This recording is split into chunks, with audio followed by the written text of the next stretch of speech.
কাৰ্বি আলঙত বাস কৰা অনা কাৰ্বি বা যিসকল কাৰ্বি আলঙৰ স্থায়ী লোক নহয় তেওঁলোকক নিজৰ মাটিৰ পৰা উচ্ছেদ কৰিব লাগে বুলি বহুদিনৰ পৰা এটা দাবী আছে। কিন্তু গুৱাহাটী উচ্চ ন্যায়ালয়ে এটা ইণ্টাৰিম জাজমেণ্ট দিছে যে বৰ্তমান আমি তেওঁলোকক এভিকশ্যন কৰিব নোৱাৰোঁ। কোৰ্টৰ এগেইনষ্টতকৈ এভিকশ্যন কৰাটো সম্ভৱ নহয়, কিন্তু স্বাভাৱিকভাৱে এছাম লোকে এইটো বিচাৰিছে যে ইমিডিয়েট এভিকশ্যন হ'ব লাগে। এই ক্ষেত্ৰত আমৰণ অনশন কৰি আছিলে।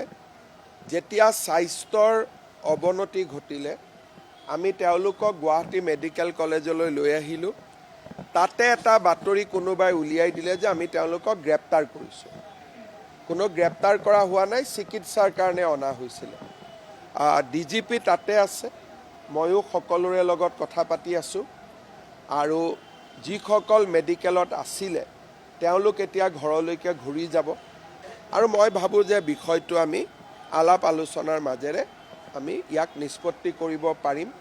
কাৰণ হাইকোৰ্টৰ ৰায় এটাৰ বিপক্ষে আমি কিবা এটা কৰিম বুলি ক'লেও কৰিব নোৱাৰোঁ, কিন্তু আমি একেলগে হাইকোৰ্টত কথাটো আলোচনা কৰিব পাৰোঁ বা এক্ৰছ দ্য টেবুল বহি আমি আলোচনাও কৰিব পাৰোঁ।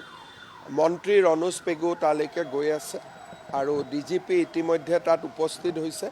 মই ভাবোঁ যে ঘটনাটো আমি নিয়ন্ত্ৰণত আনিব পাৰিম আৰু পৰৱৰ্তী সময়ত যিসকলে এইটো আন্দোলন কৰি আছে তেওঁলোকৰ লগত মই নিজেও কথা পাতিম। মোৰ বিশ্বাস আছে যে আমি সমস্যাটো আলাপ আলোচনাৰ মাজেৰে সমাধান কৰিব পাৰিম।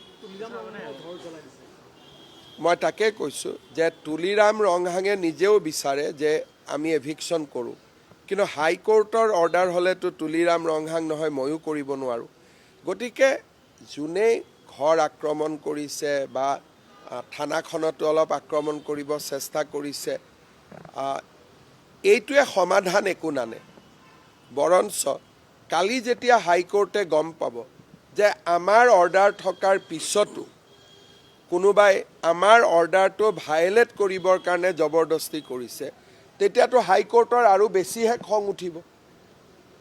সাধাৰণতে হাইকোৰ্টে কেছ দিলে, কিবা অৰ্ডাৰ দিলে আমি কি কৰোঁ? হাইকোৰ্টলৈকে আহোঁ। হাইকোৰ্টে নামানিলে আমি সুপ্ৰিম কোৰ্টলৈকে যাওঁ। কিন্তু হাইকোৰ্টৰ অৰ্ডাৰ থকা বিষয় এটাত আমি যদি কাজিয়া পেচাল কৰোঁ, তেতিয়া হাইকোৰ্টে আলোচনাৰ ৰাস্তাটোতো তাত প্ৰশ্নবোধক চিন আহিব। সেইকাৰণে মই ভাবোঁ যে যিসকলে এইটো কৰিছে তেওঁলোকে হয়তো কথাটো ভালকৈ বুজা নাই বা হাইকোৰ্টৰ জাজমেণ্টটো দেখা নাই। এতিয়া DGPয়ে তেওঁলোকৰ লগত কথা পাতি আছে, ময়ো কথা পাতি আছোঁ। মই ভাবোঁ যে ৰাতিৰ ভিতৰতে পৰিস্থিতি নিয়ন্ত্ৰণত আহি যাব।